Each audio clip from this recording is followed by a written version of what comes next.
Sir क्या दलितों को यहाँ भी बोलने का सर?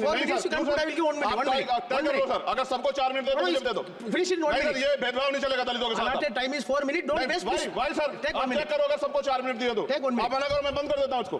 क्या दलितों को सबसे आखिरी में नंबर मिलेगा और बोलने का मौका मिलेगा? क्या मजाक कर रहे हैं सर आप? सरकार सामाजिक न्याय की बात करती है, बताएं कितने दलित मुख्यमंत्री बना रखे आपने? 13 ज्यादा सरकार स्टेट में सरकार है, कितनी महिला मुख्यमंत्री है? आज हम संविधान की गौरवशाली यात्रा पे बात करने के लिए चर्चा कर रहे हैं। कल से ये चर्चा चल रही है सर। मैंने बहुत सारे दोनों पक्ष के और जितने भी हमारे मेंबर है सुना सर, उनको बड़े बड़े नेता हैं सर। इसके भाग 1 में लिखा हुआ है India that is Bharat, Hindustan नहीं लिखा हुआ है सर। लेकिन सारे नेता संविधान पे चर्चा कर रहे हैं, लेकिन हिंदुस्तान ही कहेंगे, भारत कहने की हिम्मत नहीं जुटा पा रहे हैं। ये बड़ा सवाल है सर कि क्या संविधान के हिसाब से बात रखी जा रही है। मैं धन्यवाद दूंगा फूले साहू बाबा साहब अम्बेडकर को और मेरे नेता मान्यवर साहब श्री काशीराम को। 25 नवंबर 1949 को संविधान को सौंपते हुए डॉक्टर बाबा साहब अम्बेडकर ने कहा था कि 26 जनवरी 1950 को हम विरोधाभास भरे जीवन में प्रवेश करने जा रहे हैं। राजनीतिक जीवन में तो हमारे पास समानता होगी, लेकिन सामाजिक और आर्थिक जीवन में असमानता होगी। क्या ये चुनौती आज 73 साल बाद दूर हुई है? भारत ने 26 जनवरी 1950 को संविधान लागू होने के साथ खुद को एक संप्रभु लोकतांत्रिक और गणतांत्रिक राज्य होने का ऐलान किया। लेकिन सर उस समय संविधान की स्थिति ये थी कि जैसे गांव का कोई आदमी, मैं 50 की बात कर रहा हूं, वो 50 साल पहले शहर में आ जाता और बड़े लोगों की महफिल में चला जाता, उस जहां वो खाना खा रहे हो, और वो टेबल पे नैपकिन को खा के जो है कि कहता कि ये तो फीका, क्योंकि वो जानता नहीं था, वो समझता नहीं था संविधान को, संविधान है क्या। संविधान उसके लिए महज दस्तावेज था। ये जिम्मेदारी थी राजनीतिक दलों पे कि वो संविधान को व्यवहार में लेके आते, और इसके इतने सारे आर्टिकल हैं, अगर इनको व्यवहार में लाया जाता तो मुझे लगता कि आज देश बहुत बदल गया होता।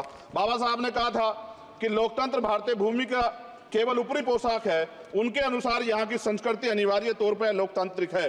भारत जैसे गरीब और गैर बराबरी वाले देश में संविधान के जरिए छुआछूत खत्म करना, वंचितों के लिए सकारात्मक उपाय करना, सभी वयस्कों के लिए मतदान का अधिकार देना और सबके लिए सम्मान अधिकार तय करना, ये बहुत बड़ी उपलब्धि थी सर।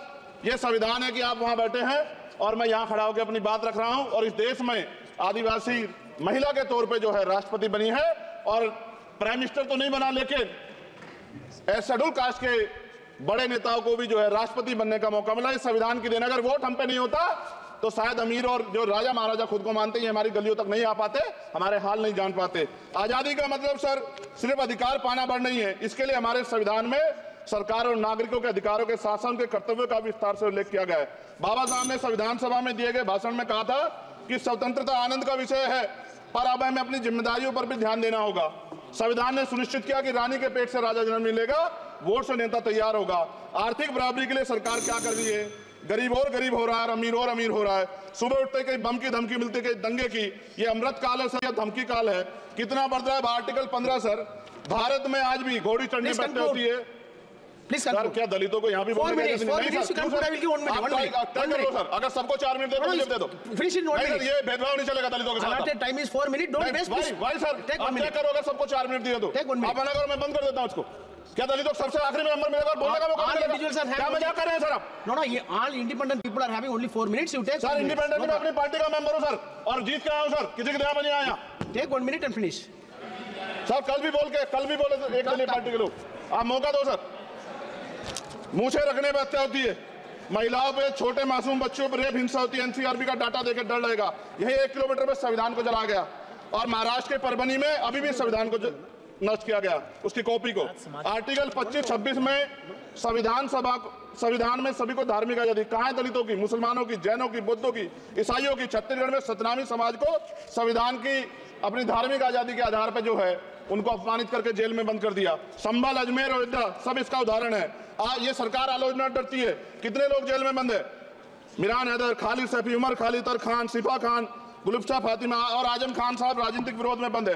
सरकार यहाँ बैठी है, सरकार सामाजिक न्याय की बात करती है। बताएं कितने दलित मुख्यमंत्री बना रखे आपने? 13 ज्यादा सरकार स्टेट में सरकार है, कितनी महिला मुख्यमंत्री है? आपकी सरकार ने सुप्रीम कोर्ट के आदेश के बाद रिजर्वेशन प्रमोशन में जारी नहीं किया, और ओबीसी को पॉलिटिकल रिजर्वेशन आप देंगे नहीं देंगे, आप बताने का काम करें। मैं 75 साल की गौरव यात्रा में हम एक सभ्य समाज नहीं बना पाए, इसलिए जाति आधार पर SC ST OBC के बच्चों को प्राइमरी स्कूल से लेकर उच्च संस्थानों में भेदभाव किया जाता है। सरकार निरंकुश हो गई, कोई बुलडोजर से कार्रवाई करता है। कल मंत्री जी ने कहा हमने राष्ट्रीय पिछड़ा वर्ग आयोग बनाया, 69 शिक्षक भर्ती में उसकी सिफारिशों को नहीं माना। EWS के जरिए आपने संविधान पे आरक्षण के प्रावधान पे हमला किया। 1 मिनट में खत्म कर रहा हूं सर। संविधान सर न्यायपालिका में आर्टिकल 124 ये कहता है सर, ये अधिकार जो है sir ji please conclude sir, 1 minute में प्लीज संविधान में न्यायाधीशों की नियुक्ति का अधिकार राष्ट्रपति के द्वारा होना चाहिए, अभी तक नहीं हो रही है। All India judicial service commission कब बनेगा? क्या चंद परिवार ही सर जज बन सकते हैं? और आज हम सर, मैं सरकार से सवाल पूछना चाहता हूं सर, सेवाओं में SC ST OBC वर्ग का कितना प्रतिनिधित्व है? भारत सरकार के मंत्रालयों के अधीन PSU में, बैंकों, बीमा कंपनियों में और स्वशासी संस्थानों में आउटसोर्स तथा कॉन्ट्रैक्ट पर वर्तमान कार्यरत कर्मचारी कुल कितनी संख्या है?